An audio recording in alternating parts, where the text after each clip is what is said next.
வாழ்க வையகம், வாழ்க வளமுடன். வாழ்க்கை மலர்கள். நால்வோர் நற்சிந்தனை. ஆகஸ்ட் 12. தலைப்பு: அலையின் ஐவகை இயக்கம். எந்த பொருளை எடுத்தாலும் அணு முதல் அண்டங்கள் ஈராக அது சுழன்று கொண்டே இருப்பதனாலே அலை என்பது தோன்றிக்கொண்டே இருக்கிறது. இந்த அலை தன்னை சுற்றியுள்ள பொருள் மீது தாக்குமல்லவா? கேள்விக்குறி. அந்த தாக்குதல் தான் மோதுதல் என்று சொல்லலாம்.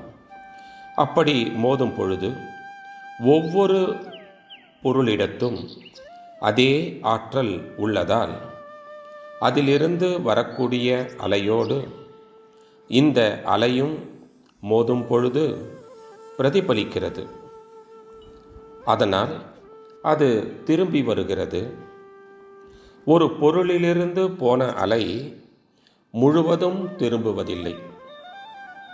அங்கு மோதுதல் ஏற்படுவதால் சிதறுதல் உண்டாகிறது.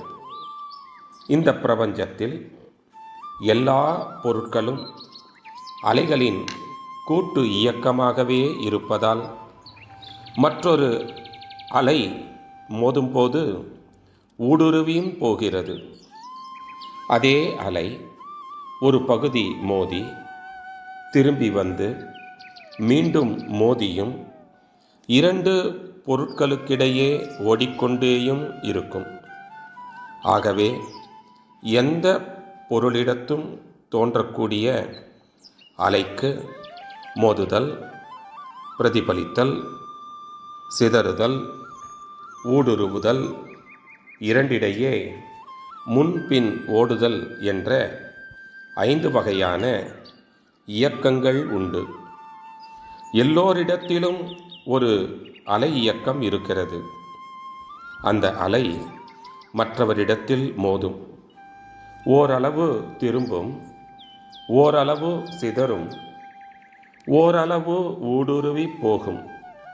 பிறகு 2 பேர்களுக்கிடையே ஓடிக்கொண்டே இருக்கும். இதை உணர்ந்து கொள்ள வேண்டும், பயன் கொள்ளவும் வேண்டும். அருட்தந்தை. வாழ்க வளமுடன். தொடரும்.